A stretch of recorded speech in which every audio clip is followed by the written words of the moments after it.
नमस्कार, आप देख रहे हैं एमबी नेटवर्क। मैं हूं आपके साथ पंकज यादव। करते हैं बुलेटिन की शुरुआत। तो कांग्रेस नेता राहुल गांधी ने मणिपुर हिंसा को लेकर प्रधानमंत्री नरेंद्र मोदी पर निशाना साधते हुए कहा कि इजरायल की ज्यादा चिंता है, बीजेपी सिर्फ नफरत फैलाने का काम कर रही है। मिजोरम चुनाव को लेकर राज्य के दौरे पर पहुंचे राहुल गांधी ने आइजोल में राजभवन के नजदीक एक रैली को संबोधित करते हुए कहा कि मणिपुर अब एक राज्य नहीं रह गया, बल्कि जातीय आधार पर दो राज्यों में वो बंट गया है।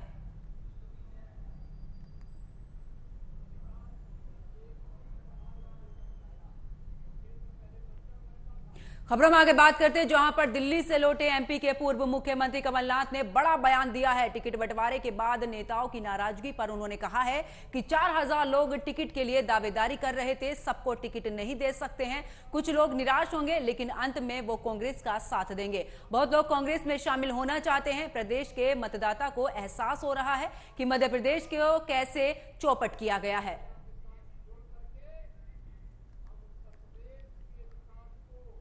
चलिए अब आपको सीधे लिए चलते हैं गोरखपुर, जहां पर मुख्यमंत्री योगी आदित्यनाथ क्या कुछ कह रहे हैं, सुनिए। यह उद्योग उसका एक प्रतीक के रूप में हम सबके सामने है। भाइयों बहनों, आज से 6 वर्ष पहले तक उत्तर प्रदेश में इस प्रकार के हालात नहीं थे। स्थितियां कठिन थी, कानून व्यवस्था की हालत बदतर थी, दंगे होते थे, अराजकता चरम पर थी।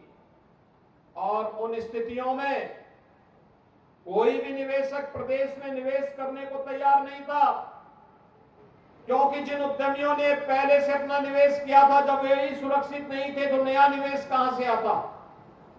जो थे वही प्लान कर रहे थे। लेकिन आज पिछले 6 वर्ष के अंदर बेहतर कानून व्यवस्था की स्थिति ने व्यवसाय की सुगमता के लिए, ईज ऑफ डूइंग बिजनेस के लिए जो रिफॉर्म चाहिए थे, उन सबको करने के उपरांत आज जब सरकार ने निवेश का सरलीकरण करने का प्रयास किया, युवाओं को पीएम स्किल डेवलपमेंट मिशन के साथ जोड़ करके उनको विकास के साथ, टेक्नोलॉजी के साथ जोड़ने का कार्य किया, आज उसके बेहतर परिणाम हम सबके सामने आ रहे हैं। आपने फरवरी 2023 को उत्तर प्रदेश के इन्वेस्टर समिट को देखा होगा। ये इन्वेस्टर समिट उत्तर प्रदेश में अब तक इस वर्ष हमें 38 लाख करोड़ रुपए तक का निवेश के प्रस्ताव प्राप्त हो चुके हैं। भाइयों बहनों, 38 लाख करोड़ का मतलब आप जानते होंगे, 1 करोड़ 10 लाख से अधिक नौजवानों को सीधे सीधे नौकरी की गारंटी। आप सोचिए, जो नौजवान पहले नौकरी के लिए मुंबई जाता था, पंजाब जाता था, बेंगलुरु जाता था, हैदराबाद जाता था, चेन्नई जाता था, कोलकाता जाता था, आज उसको वहां जाने की आवश्यकता नहीं। आज हमारे उत्तर प्रदेश का नौजवान अपनी ऊर्जा और अपनी प्रतिभा को उत्तर प्रदेश के विकास के साथ जोड़ करके जब वो यही लगाएगा, उत्तर प्रदेश को देश की अग्रणी अर्थव्यवस्था बनाने से कोई रोक नहीं सकता है। उत्तर प्रदेश इस दिशा में आगे तेजी के साथ बढ़ रहा है। नौकरी और रोजगार की गारंटी सबको मिलनी चाहिए, लेकिन इसके लिए उन्हें उस रूप में पारंगत करना यह महत्वपूर्ण है। और उसी प्रक्रिया को जोड़ने के लिए ही आज यहां पर मैं फिर एक बार आया हूं।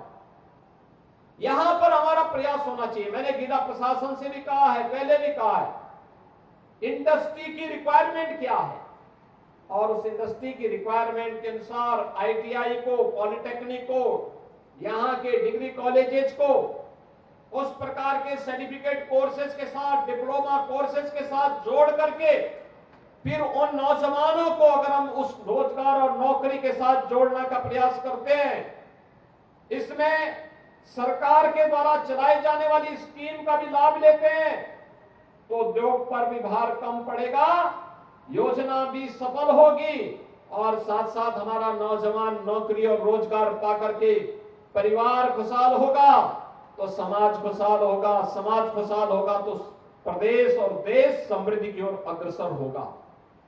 यह उसी की श्रृंखला है, वही प्रक्रिया को आगे बढ़ाने का एक प्रयास है। और उसी प्रयास की श्रृंखला में आज हम सब यहां पर आए हैं। यहां पर सीपी मिल्क प्रोडक्ट्स के ज्ञान डेयरी के इस कार्यक्रम के साथ हम जोड़ने के लिए आज यहां पर आए हैं। भाइयों बहनों, यहां पे तो डेयरी लग रही है, दूध तो खरीदा जाएगा। अब इसके बाद नंबर आएगा कि 1 लाख परिवारों में गाय और भैंस आ जाए। इसके लिए उन्नत नस्ल के गाय और भैंस को रखना। आप सोचिए, दूध का फैट के हिसाब से पैसा मिलेगा और 53 रुपए के हिसाब से डेयरी दूध ले रही है, 53 रुपए लीटर के हिसाब से। लेकिन क्वालिटी होनी चाहिए, क्वालिटी के साथ कोई देगा, ये लोग दूध खरीदेंगे और उसको खरीदने के बाद फिर उस दूध को दूध के रूप में पैकिंग करेंगे, विभिन्न प्रकार के प्रोडक्ट बनाएंगे। तो 1 लाख परिवार सीधे सीधे रोजगार के साथ जुड़ेगा।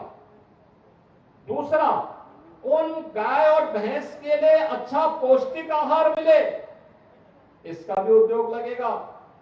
उसके लिए किसान की उपज को भी लोग खरीदेंगे। भूसा है, धान है, जौ है, मकई है, सरसों है, गन्ना है और भी जो चीजें हो सकती हैं, इन सबको खरीदेंगे। उसका भी दाम किसान को अच्छा मिलेगा। और साथ साथ नौजवानों को जहां पर इनका फीड का प्रोडक्ट होगा, प्रोडक्शन होगा, वहां पर भी लोगों को नौकरी और रोजगार की ढेर सारी संभावनाएं बनेंगी।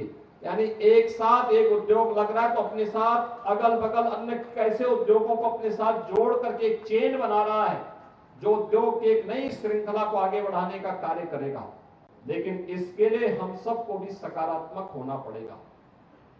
विकास में बाधक बनने की बजाय जो लोग बाधक हैं, अव्यवस्था फैलाते हैं, अराजकता फैलाते हैं, उन लोगों को से सावधान रहते हुए हमें उद्योग को चलने देना चाहिए। व्यवसाय की सुगमता सरकार दे रही है, सुरक्षा सरकार दे रही है, उद्योग लगाने के लिए सरकार इंसेंटिव भी दे रही है। निवेशक निवेश कर रहा है, यूथ को ट्रेनिंग के साथ जोड़ रहा है, कौशल विकास के साथ जोड़ रहा है। तो समाज की जिम्मेदारी भी बनती है कि हम भी एक सकारात्मक भाव के साथ इस प्रकार के निवेश का स्वागत करें। और आज तो सैजनवा, जिसके बारे में लोग कहते थे कि विकास नहीं हो सकता वहां पे, आज यहां पे अभी पिछले दिनों में तत्वा प्लास्टिक के शिलान्यास के उद्घाटन कार्यक्रम में आया था। इससे पहले क्योन डिस्टिलरीज के शिलान्यास में आया था और आज ज्ञान डेयरी के अत्याधुनिक प्लांट के उद्घाटन कार्यक्रम में मैं आया हूं। आज के इस अवसर पर यहां पर तेजी के साथ औद्योगिक निवेश के वातावरण को हम और तेजी के साथ आगे बढ़ाने का कार्य करेंगे। इस विश्वास के साथ आज जो गोरखपुर में ढेर सारी संभावनाएं बनी है विकास की, निवेश की, इंफ्रास्ट्रक्चर डेवलप हो रहा है, तो इसके साथ ही बहुत सारी संभावनाएं बन रही। गीड़ा का विस्तार हो रहा है। जो गीड़ा पहले यहां पर सैजनवा के कुछ गांवों तक सीमित था, आज हम इसका विस्तार करते करते धूलिया पार तक लेके जा रहे हैं। आप सोचिए, पूर्वांचल एक्सप्रेसवे का, गोरखपुर लिंक एक्सप्रेसवे का निर्माण हो रहा है और इस लिंक एक्सप्रेसवे के निर्माण के साथ उसके दोनों तरफ उद्योग लगेंगे तो यह उद्योग ढेर सारी नौकरी और रोजगार की संभावनाओं को आगे बढ़ाने का कार्य करेगा। एक कार्य जो प्रशासन को पूरी मुस्तैदी के साथ सदैव बनाए रखना पड़ेगा। एक कि किसी भी स्थिति में किसी भी उद्यमी को कोई संकट न हो, कोई कष्ट न हो, इस पर ध्यान देना। लेकिन साथ साथ स्थानीय युवाओं के स्किल डेवलपमेंट के लिए और इंडस्ट्री की रिक्वायरमेंट के अनुसार उनको ट्रेनिंग देने के कार्यक्रम के साथ हमें जोड़ना पड़ेगा। दूसरा, वहां के इंफ्रास्ट्रक्चर को जितना अच्छा हम दे पाएंगे, बुनियादी सुविधाएं, वहां पे यूरिनल है, टॉयलेट की व्यवस्था है, पेयजल की व्यवस्था है, अन्य जो बुनियादी सुविधाएं हो सकती हैं, ये इंडस्ट्री के साथ मिलकर के हम सबको इसको और बेहतर बनाना चाहिए। ज्ञान डेयरी को इस नए प्रोजेक्ट के लिए हृदय से बधाई सहजनवा और गोरखपुर और पूर्वी उत्तर प्रदेश के सभी नागरिकों को इस डेयरी के प्राप्त होने पर मैं हृदय से बधाई देता हूं, अभिनंदन करता हूं, अपनी शुभकामनाएं देता हूं। आप सबको शारदीय नवरात्रि की मंगलमय शुभकामनाएं और विजयदशमी की भी अग्रिम बधाई और शुभकामनाएं देते हुए अपनी वाणी को विराम देता हूं। धन्यवाद। जय हिंद।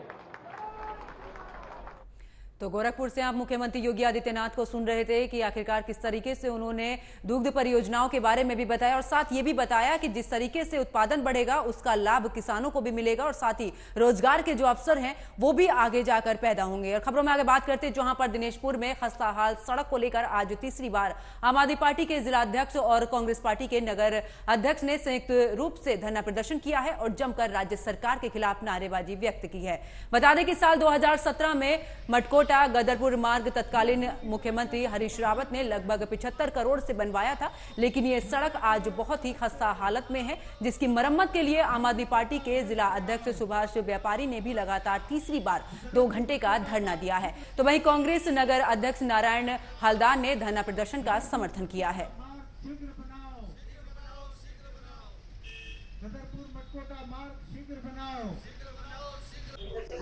मुझे तो ऐसा लग रहा है कि सरकार अंधी हो चुकी है, बहरी हो चुकी है। इन्होंने ये वादा जनता से किया था कि आप ट्रिपल इंजन की सरकार बनाओ और हम विश्वास दिला रहे हैं कि आप सभी के लिए जितने भी विकास के कार्य में आगे करेंगे, रोजगार देंगे, तमाम वादे इन्होंने किया था। लेकिन एक एक करके इनके सारे इंजन धुआं छोड़ गए। इनका एक ही मकसद है, ये जनता को गुमराह करके वोट ले लेते हैं, बाद में जनता की सूट नहीं लेते। आज मटकोटा गदरपुर मार्ग जिसमें सैकड़ों लोगों ने मतलब असमय मृत्यु, अकाल मृत्यु के उसमें चले गए, इसके पीछे कारण क्या है? सरकार के पीछे लोग लगातार हम आंदोलन कर रहे हैं, किसके लिए कर रहे हैं? हम जनता की आवाज आप तक पहुंचा रहे हैं, आपके माध्यम से पहुंचाना चाहते हैं। देखिए, हम विगत आज तीसरी बार हम लोग सांकेतिक उपवास धरना पे बैठे हैं। सांकेतिक उपवास धरना पर हम बैठे हैं और शासन प्रशासन की ओर से अभी तक कोई सूट नहीं ली गई है, ना ही उनकी कोई प्रतिक्रिया आई है।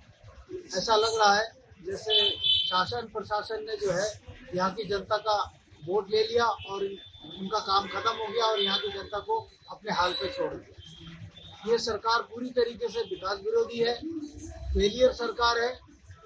तो धामी सरकार विकास के नाम पे पूरी तरीके से फेलियर सरकार है। जनता पूरी यहाँ केवल यही सड़क नहीं है, उत्तराखंड की सारी सड़कें लगभग खराब हो रही है, जिसका कोई पुनर्निर्माण नहीं।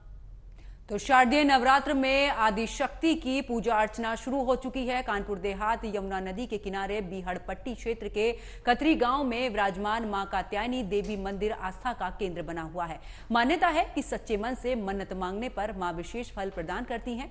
कतरी गांव में मां कात्यायनी देवी के मंदिर में पूजा अर्चना करने स्थानीय और अन्य जिलों से भी भक्त आते हैं। बुजुर्ग मंदिर निर्माण से जुड़ी कहानी बताते हैं कि एक राजा रथ पर मां कात्यायनी की मूर्ति लेकर जा रहा था, तो सुनाव नाले के पास जो रथ फंस गया, लेकिन सैनिक जो थे वो लाखों की इस दौरान कोशिश में भी लगे हुए थे, लेकिन बावजूद उसके रथ को टस से मस नहीं हुआ। जिसके बाद राजा ने मूर्ति को नजदीक ही एक करील के पेड़ के नीचे स्थापित कर दिया। तभी से लोग मूर्ति की पूजा करने लगे।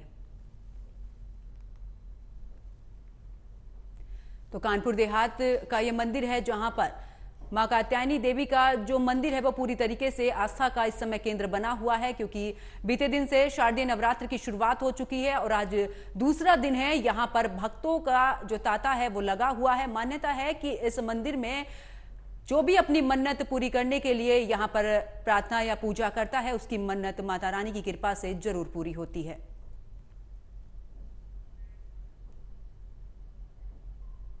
खबरों में आगे बात करते हैं जहां पर मध्य प्रदेश के विदिशा के प्राचीन मंदिर में शामिल दुर्गा नगर स्थित दुर्गा मंदिर में नवरात्रि का शुभारंभ किया गया है। कल सुबह 4 बजे से ही श्रद्धालुओं के यहां पहुंचने पर पूजा अर्चना करने का सिलसिला शुरू है और साथ ही मंदिर के पुजारी ने बताया है कि 1957 में यहां मां दुर्गा की स्थापना की गई थी। तभी से इस मंदिर में श्रद्धालुओं का तांता लगा रहता है। खासतौर पर नवरात्रि के दौरान यहां ज्योत जलाने का भी अपना महत्व है। उन्होंने बताया है कि मुख्यमंत्री शिवराज सिंह चौहान भी कई दशकों से अपने यहां पर आते हैं और ज्योत इस दौरान जलाते हैं। उनके साथ कई IAS अधिकारी, कर्मचारी और विदेश में बसे भारतीय द्वारा भी यहां पर ज्योत जलाई जाती है।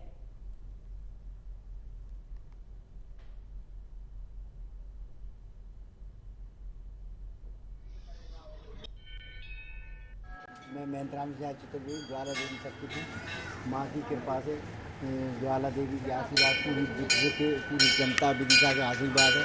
और नवदुर्गों में प्रातः 4:30 से मंदिर खुल जाता है और रात को 12 बजे तक बंद होता है। इस मंदिर में विगत वर्षों में 50 वर्षों ज्योत जल रही है, जिसमें 2 घी की, 4 तेल की 12 महीने जलती है।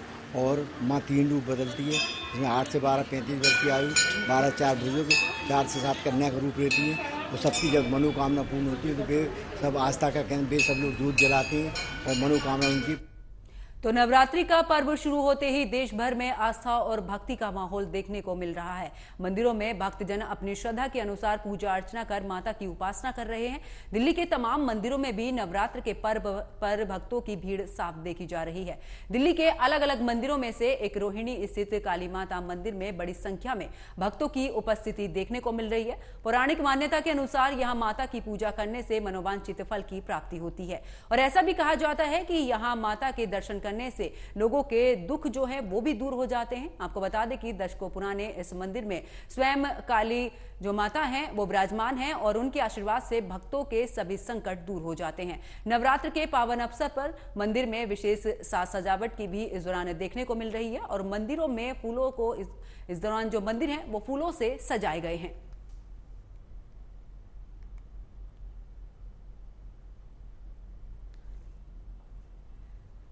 तो देखिए, जिस तरीके से शारदीय नवरात्र चल रहे हैं, जगह जगह पर अगर मंदिरों की बात की जाए तो भक्तों का जो तांता है वो लगा हुआ है। बात अगर दिल्ली की करें तो काली माता मंदिर में भी जो भक्तों की भीड़ है वो नजर आ रही है। देश भर में आस्था और भक्ति का माहौल देखने को मिल रहा है।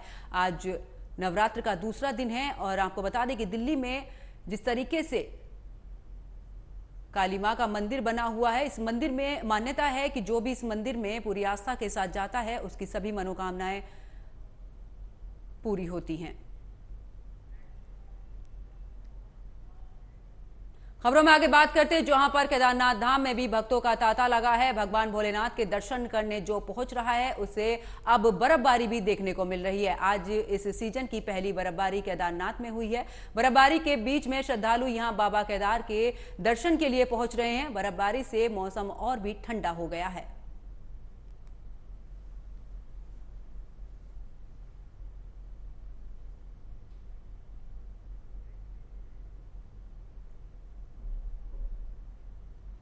खबरों में आगे बात करते हैं जहां पर हमास और इजराइल के संघर्ष में अभी तक 3900 से अधिक लोगों की जान जा चुकी है। तनाव बढ़ता जा रहा है। इसी बीच संयुक्त राष्ट्र और विश्व स्वास्थ्य संगठन का हमास के प्रति हमदर्दी दिखाने पर यूएन में इजराइल के राजदूत गिलाद एर्दन ने भी जमकर निशाना साधा है। उन्होंने पूछा है कि आपका गुस्सा तब कहां था जब हमास के आतंकवादियों ने इजराइल में बच्चों की हत्या की है, महिलाओं के साथ में दुष्कर्म किया और जिंदा बचे लोगों को बंधक बना लिया गया। अधिकारी ने यह भी बताया है कि आपके दोहरे मापदंड की सचमुच में कोई सीमा नहीं है कि आप किसी ऐसी जगह रह रहे हैं जहां से आपको हमास की क्रूरता दिखाई नहीं देती है। एर्दान ने यह भी कहा है कि हमास द्वारा किए गए हमले में हजारों इजरायली मारे गए हैं। इतना ही नहीं, लोग घायल हुए हैं। अगर इन आतंकवादी समूह को नष्ट नहीं किया गया तो भविष्य में हजारों लोगों का नरसंहार किया जाएगा।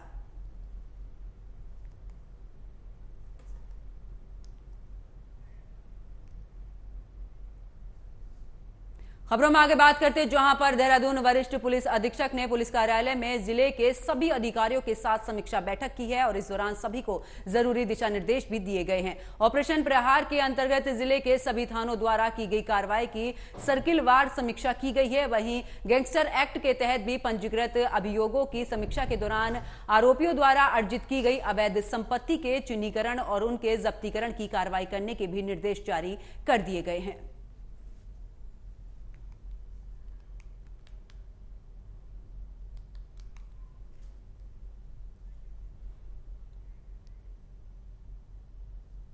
खबरों में आगे बात करते हैं, जहां पर वंदे भारत एक्सप्रेस ट्रेनों पर पत्थरबाजी की घटनाएं लगातार बढ़ती जा रही हैं। मध्य प्रदेश के उज्जैन में अब वंदे भारत एक्सप्रेस ट्रेन पर भी पत्थरबाजी की जो घटनाएं हैं वो दो सामने आई हैं। आखिर क्यों वंदे भारत ट्रेन को उपद्रवियों के टारगेट पर है, देखिए इस सवाल का जवाब हमारी इस खास रिपोर्ट में।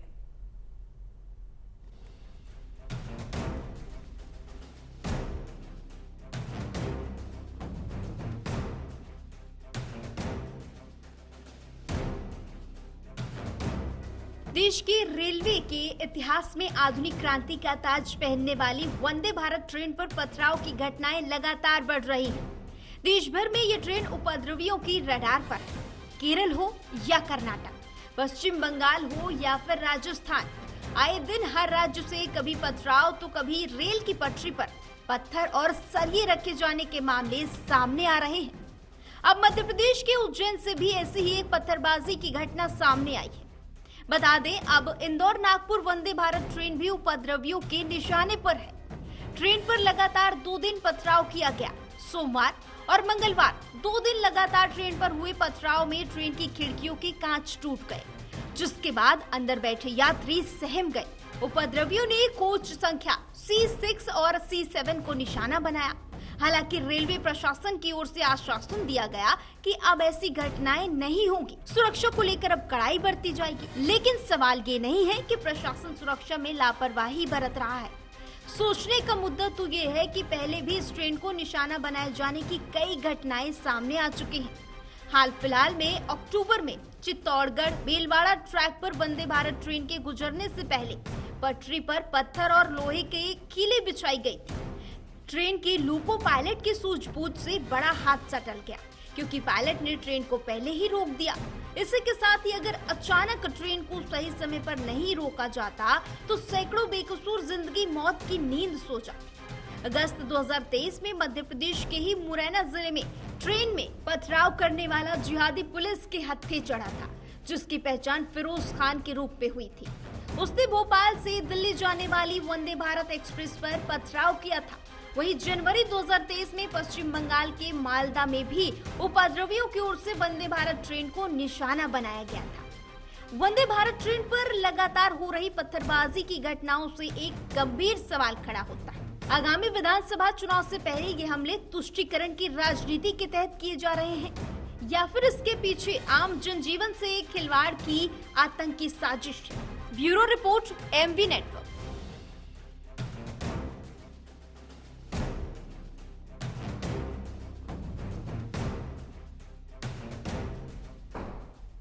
और मेरे साथ फिलहाल खबरों में इतना ही। आप देखते रहिए AMB नेटवर्क। नमस्कार।